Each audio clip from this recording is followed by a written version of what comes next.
President Biden recently asked the government to review the schedule of marijuana. There are a lot of misconceptions around this process, so let me break it down for you. The government classifies drugs in one of 5 schedules, Schedule 1 through 5. Schedule 1 drugs are drugs that meet 2 specific criteria: no accepted medical use and a high potential for abuse. Schedules 2 through 5 all have some kind of medical use that's accepted by the FDA and varying levels of abuse. Drugs in Schedule 1 are those like peyote, LSD, heroin, and marijuana.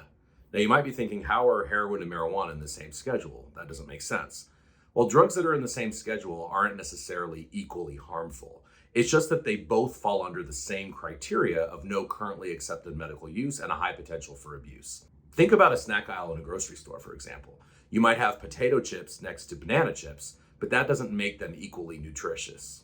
Drugs in Schedules 2 through 5 have some accepted medical use, and even some of those drugs are based off of Schedule 1 drugs. So, for example, Xyrem, the narcolepsy drug, is actually based off of GHB, the date rape drug, which is in Schedule 1. Xyrem is further down the schedule. There are components of marijuana that are also in Schedules 2 through 5 as well, because they do have current accepted medical use. See my point? The scheduling system is not an index of harm, nor is it even an index of what penalties are. Cocaine, which is a Schedule 2 drug because it has some accepted medical use in limited settings, is obviously treated much more harshly than marijuana is from a penalty perspective, even though marijuana is in Schedule 1.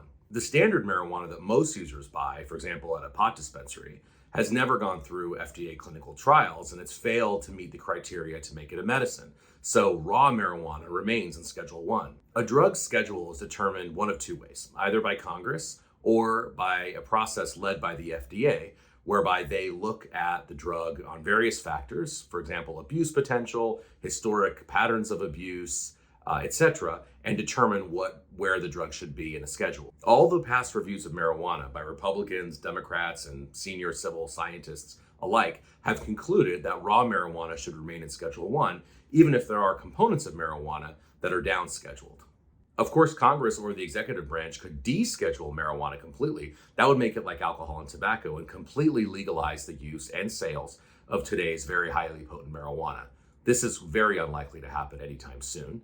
And they could also put marijuana in a lower schedule like 2 or 3, but that would not legalize it. It's unclear what that would even do to marijuana status because marijuana itself is not a specific medical product. Some people think we should reschedule marijuana so we can research it more. But the reality is you do not have to reschedule or deschedule and legalize marijuana in order to research it. Today, there are hundreds of researchers that have Schedule 1 licenses that handle marijuana every day and do research. And there are, in fact, over 20,000 peer-reviewed articles based on marijuana.